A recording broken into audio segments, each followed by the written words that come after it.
오늘의 10분 말씀 하박국 마지막 3장입니다. 하박국서는 하박국 선지자가 두 개의 하나님께 질문을 던지고요. 하나님께서 그것에 반응하시고 오늘 3장은 마지막으로 하나님께 고백하는 기도의 내용입니다. 여러분들 첫 번째 하박국이 하나님께 한 질문이 뭐였죠?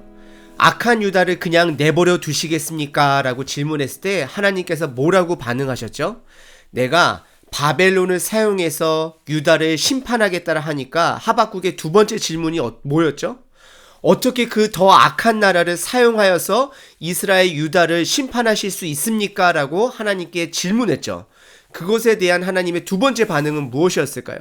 내가 바벨론도 심판할 것이고 그러면서 우리 모든 사람이 이스라엘도 마찬가지고 모든 사람이 바벨론처럼 될 수가 있는데 바벨론의 5가지 죄악의 특징에 대해서 말씀해 주셨어요.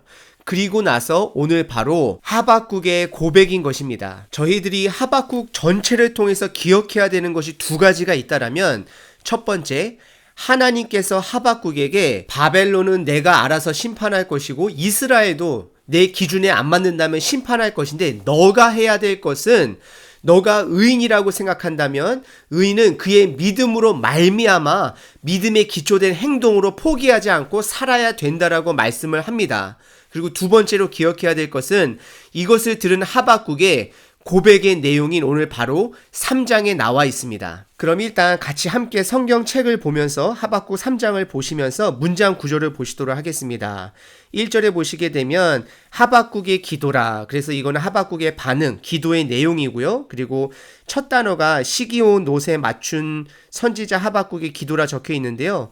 이 시기온롯이라고 하는 것은 음악적인 단어로 그냥 표현하시면 좋을 것 같습니다. 사실 이 단어의 뜻을 정확하게 아는 사람은 없지만 안단테라든지 비바체라든지 음악의 단어이지 않을까 하면 추측을 해보게 됩니다. 그리고 2절은 하나님께 간구하는 내용입니다. 간청하는 내용입니다. 그리고 3절서부터 7절까지는 하나님의 임재를 하박국 선지자가 표현한 글이고요.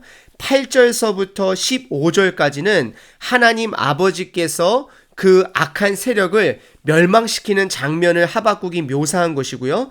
16절서부터 19절까지가 바로 하박국이 하나님 모든 말씀 앞에 마지막으로 결단하는 내용입니다. 그럼 함께 하박국 3장을 조금 더 자세히 알아볼 텐데요. 우리들이 먼저 하박국의 마음을 한번 이해했으면 좋겠어요. 하박국의 2가지 질문을 한 가지 질문으로 합축하자면 하나님이 살아계신데 어떻게 이 악한 나라, 악한 세력들이 판을 치고 흥황하면서 지내는 수 있습니까? 라고 질문하는 것입니다. 그런 질문 앞에 하나님께서는 의인은 믿음으로 말미암아 살아야 된다라는 답을 해주셨고요.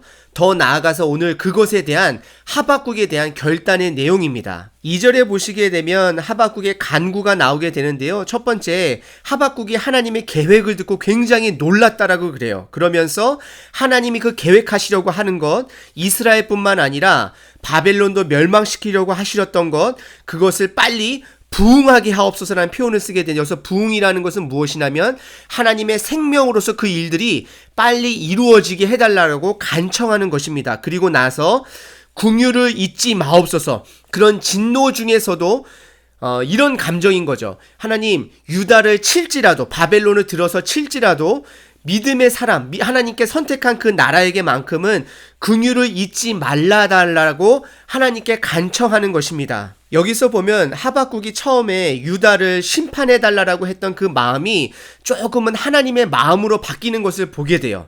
하나님께서 심판한다 그러니까 오히려 긍휼을 잊지 말라달라고 모세가 이스라엘 백성들을 이끌고 다니면서 하나님 내 이름은 지워줄지언정 이 백성들만큼은 살려달라고 한 그 고백, 예수님께서 우리의 죄를 위해서 십자가에 돌아가시는 그 모습으로 조금씩 변해가는 것을 보게 됩니다. 3절서부터 7절까지는 하나님의 내려오심, 임재하심, 강림을 무섭게 묘사하고 있는데요. 이것은 미가서나 나훔서에 보시게 되면 동일하게 무서운 하나님의 임재로 묘사하는 것을 보게 됩니다. 저는 개인적으로 3절서부터 이 7절의 하나님의 임재는 모세가 시내산에 올라가서 하나님의 말씀의 언약궤를 받기 위해 올라가는 장면 같은데요.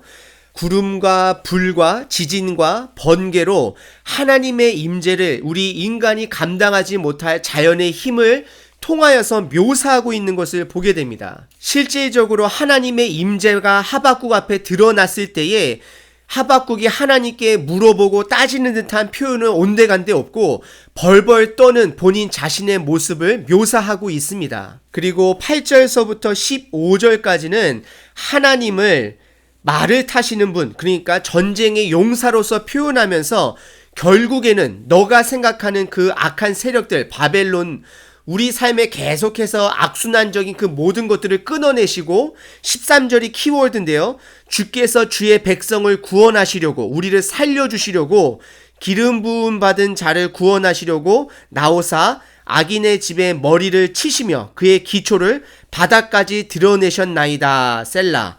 하박국이 묘사한 용사의 하나님을 이해하기 위해서는요, 하나님께서 지금 심판하는 그 장소가 물하고 관련되어 있는 단어들이 굉장히 많은 것을 보게 됩니다. 8절 중반에 보시게 되면 강들을 놓여 하심나이까 바다를 향하여, 그리고 9절에 강들로 땅을 쪼개셨나이다. 그리고 10절에 창수, 많은 물들을 이야기하고 있고요. 또 동일한 10절에 바다가 소리를 지르며 손을 높이 들었나이다. 참 멋있는 표현인 것 같아요. 바다가 소리를 지르며, 그러니까 파도 소리, 그런 거겠죠. 손을 높이 들었다라는 거는 파도 높이가 굉장히 높이 올라갔다는 표현한 것이고요. 그리고 마지막 15절도 주께서 말을 타시고 바다 곧 큰 물에 파도를 밟으셨나이다. 하박국이 이스라엘 역사 가운데서 큰 물을 통하여서 적군들을 멸한 사건은요, 이집트에서 이스라엘 백성들이 나왔을 때에 홍해에 막혔을 때에 홍해를 갈라주시고 밤새 동안, 그리고 그 길을 건너가는 이스라엘 백성들, 그리고 추격해오는 이집트 군대들을 그 벽의 물들을 허무심으로 수장시키는 그 모습이 아닌가 생각해 보게 됩니다. 이것은 어떻게 보면 하나님 아버지께서 언젠가는 예전에도 있었던 악의 세력, 앞으로도 있을 악의 세력, 하지만 궁극적으로는 그 악의 세력을 멸하여 주신다는 것이고 그것에 얽매여 사는 그 의인들을 구하여 주실 것이다라는 고백인 것을 보게 됩니다. 그러면서 하박국의 마지막 반응인 16절서부터 19절까지를 보시게 되면 하박국이 하나님의 임재와 하나님의 싸워주신 가운데 무섭고 떨리다라는 표현을 하게 되면서요, 이러한 결단을 하게 됩니다. 17절입니다. 잘 아는 구절인데요. 비록 무화과 나무가 무성하지 못하며 포도나무에 열매가 없으며 감람나무에 소출이 없으며 밭에 먹을 것이 없으며 우리의 양이 없으며 외양간에 소가 없을지라도 나는 여호와로 말미암아 즐거워하며 나의 구원의 하나님으로 말미암아 기뻐하리로다 라고 고백하는 것을 보게 됩니다. 이 구절을 짧게 말씀드리면 먹고 사는 것이 힘들어도 기뻐하기로 결단하겠다라는 것입니다. 이것은 하박국이 하나님의 의인은 믿음으로 말미암아 살리라 라는 거기에 대한 본인의 응답이고 본인의 고백인 것입니다. 하나님, 내가 먹고 사는 것이 힘들지라도 기뻐하기로 결단하겠습니다. 의인은 개인 삶 가운데 어려움이 끊이지 아니한다 할지라도 약속의 말씀을 붙들고 기뻐하기로, 찬양하기로 결단하겠다는 고백입니다. 혹시 여러분 삶에 지금 악인이 잘 되는 것 때문에 많이 힘들어 하시나요? 하나님께서는 하박국에 이렇게 말씀하셨습니다. 의인은 믿음으로 말미암아 살아내야 된다라고 말씀을 하셨고, 이 말씀을 들은 하박국은요, 언젠가는 하나님 아버지께서 심판해 주실 것이고 나는 그거를 믿음으로 내가 지금 힘들어도, 먹고 사는 것이 너무 힘들어도 기뻐하기로, 찬양하기로 결단한다고 합니다. 이러한 하박국의 변화가, 고백이 저와 여러분의 변화와 고백이 되기를 바랍니다.